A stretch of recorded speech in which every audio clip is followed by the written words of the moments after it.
శిఖరమనించాడు గోవిందా. శిఖరమనించాడు.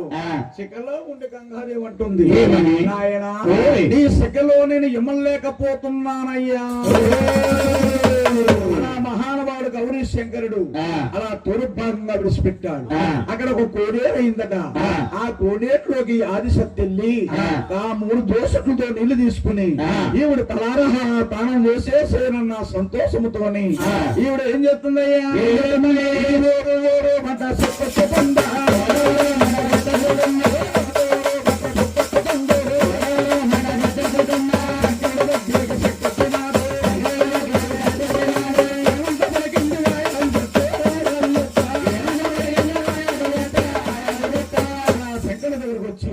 ఈ ఆదిశక్తి అంటా ఉంది. ఏమని ఎప్పుడైతే అంటా ఉందో, ఓ మహానుభావా, ఓ గౌరీ శంకరుడా, నేను 7 సముద్రాల పాల సముద్రాలకు వెళ్ళి తలారా తానం చేసి వచ్చాను, నన్ను పొందునాయన. శంకరుడు అంటున్నాడు, ఏమని నేను చూస్తే భూమిలో కొన్నాను, నువ్వు చూస్తే ఇతాలు పడుకున్నావు, ఇల్లు లాగే శంకరాలు లాగాయన్నా వరగలేనా తల్లి అన్నాడు.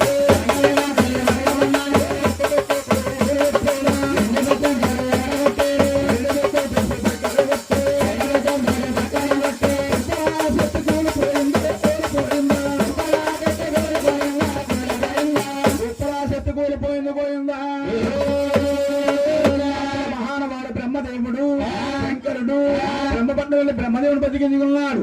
బ్రహ్మదేవుడు శంకరుడు ఆది విష్ణుమూర్తి చక్కగా తల్లి గారి దగ్గరకు వచ్చారట. తల్లి ఎలాగుండ బాబు, బూడిద కూలిపోయిందండి. ఉప్పలా బూడిదై కూలిపోయిందట.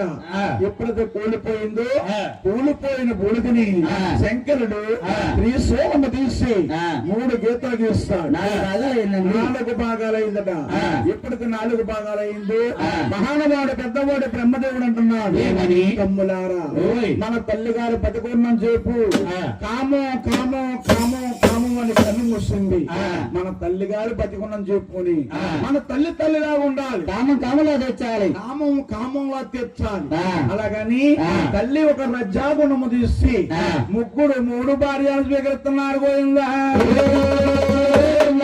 పెద్దవాడు బ్రహ్మదేవుడు సరస్వతి దేవుని పేరు పెట్టి మహానుభావుడు చక్కగా కళ్యాణం ఆడాడు గోవిందా.